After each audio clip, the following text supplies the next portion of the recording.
Hello guys, this is Boy Ipon at i-share ko lang po sa inyo itong recent na binili na naman natin. Bumili na naman tayo ng LTG. So, kung mapapansin nyo, nasa lost territory pa tayo sa LTG. No?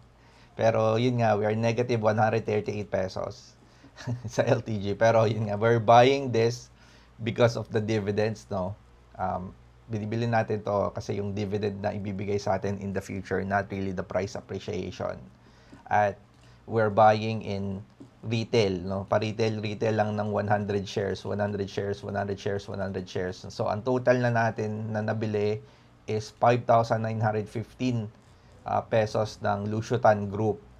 So, ganun lang yung ginagawa ko, no? Hindi ako bumibili ng isang bagsakan lang, no? Na, lahat ng pera ko, isang bagsakan lang nabili. Basta ang inuugali ko lang, bumili, no? At least siguro every month, no? Kahit 100 share lang para makaipon tayo.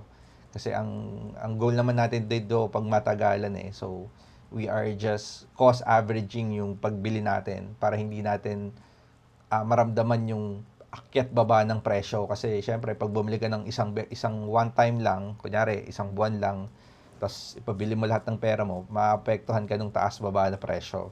So yun lang yung iniiwasan natin. At kung mapapansin nyo, mayroon pa tayong available na 9,000 pesos na pwedeng ipambili. Pero yun nga, hindi natin ibibili yan kasi siguro next month bibili ulit tayo ng 100 share, no? In the 2026, 100 share ng LTG. So, i-share ko rin sa inyo pag bumili na tayo. And also, and bakit ba kailangan mong bumili ng patingi-tingi lang or paunti-unti lang? Kasi guys, we're talking about human emotion, no? So, kapag nag-i-invest ka, dapat ang feeling mo, hindi ka masyadong excited at hindi ka din masyadong takot, no? Kasi 'di ba, when it comes to investing, um, yung emotions ng tao nandiyan eh, yung fear and greed, no? So, dapat daw pag nag-iinvest ka, pag bumibili ka ng isang hindi masyadong alam mo yung ano yung emotion mo, yung parang masyadong totok yung emotion mo dun sa pagbili. So, dapat pag bibili ka ng presyo ng isang investment, hindi ka masyadong kinakabahan at hindi ka rin masyadong excited. Kailangan chill ka lang. So, dapat yung amount na ibibili mo, chill lang din, no? Chill lang din para hindi ka masyadong ma-hype pag bumibili ka ng isang stock. So, dapat pag bibili ka, onti-onti lang para yung emotion mo intact. Kasi once hindi intact yung emotion mo, once bumili ka ng isang bagsakan, lahat ng pera mo, hindi ka na makakatulog niyan. Mahirap makatulog pag ganun. So, dapat yun yung um, uh, inuugali natin. Huwag tayong bibili ng isang bagsakan lang. Dapat, pag bibili ka ng isang investment, hindi ka masyadong affected kapag bumagsak or tumaas yung presyo kasi minimum lang yung pagbili-bili mo. So, yun daw yun dapat, no? Wala kang nararamdamang emosyon. At yeah, sa pagkakaalam po ng lahat, yung LTG po is ito po yung mga yung corporate structure niya, no.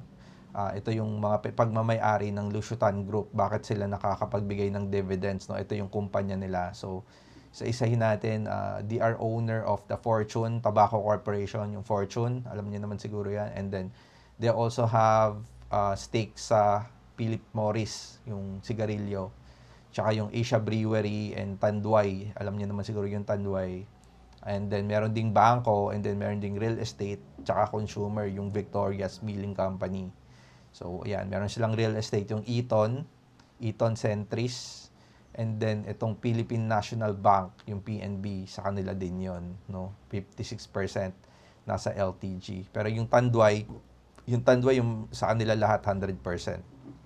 So, yan yung corporate structure ng LTG. So, mga tao nagtatanong, bakit ko daw binibili yung LTG? It's more of a dividend play for me. Dividend siya, no? Hindi ko siya binibili dahil malaki yung chance na aakyat yung presyo niya.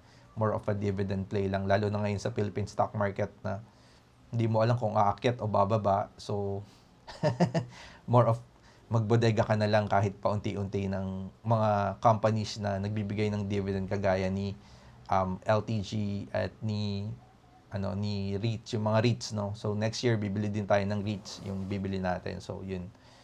so far. Yun lang po yung update natin regarding dito sa LTG. Next month, bibili ulit tayo ng 100 share.